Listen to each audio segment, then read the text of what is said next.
এই যে পুঁজিবাদীদের রোবটিক সমাজে থেকেও তোমারে ভালোবেসে যাই। হিজরি মাসের 10 থেকে 14 তারিখ পূর্ণিমা দেখি, কবিতা লিখি, অনুভব করি।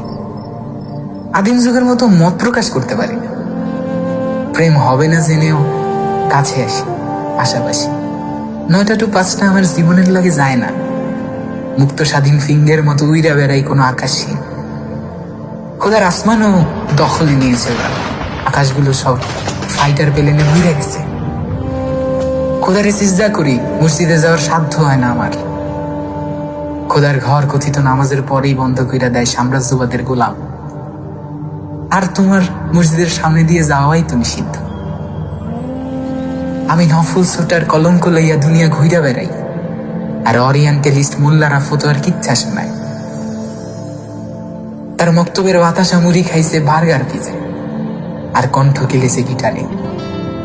আমি তার মসজিদে বইয়া থাকতে পারি না, কারণ আমার যতন একটা হৃদয় আছে। তুমি কর্পোরেট মানবী, বিল্ডিং, লিফট, এসি ছাড়া তোমার দিন কাটে না। আমি তো রাত কাটায় দিই আসমানের তারা কই না। তুমি কৃত্রিম হ্রদ সাজাও, লেক বানাও, আর 7 নদীর তলদেশ আমার জানো। তুমি ভার্চুয়াল রিয়েলিটি খোঁজো, ফিকশনে প্রেম সন্ধান করো।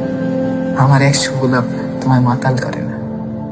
তুমি আর্টিফিশিয়াল ইন্টেলিজেন্সে গল্প করো, আর আমি মৃত গল্প ইতিহাস রচনা করে যাই। ফ্যাসিস্ট, বুলেট বারুদের শব্দ তোমার পরিচিত খুব, আর আমার কানে আসে সরাহত পাখিদের ডাক। তোমার নিয়ন বাতি আমার জোনাকের তরে তুচ্ছ।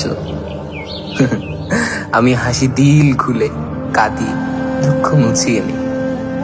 আর তোমার হাসি কান্না আটকে গেছে নগরায়নের শিকল। আসো তুমি পাশ্চাত্যবাদের পুড়ে যাওয়া শরীর নিয়ে, আমি প্রাচ্যের গোলাপ জলে ধুয়ে দিব তবু।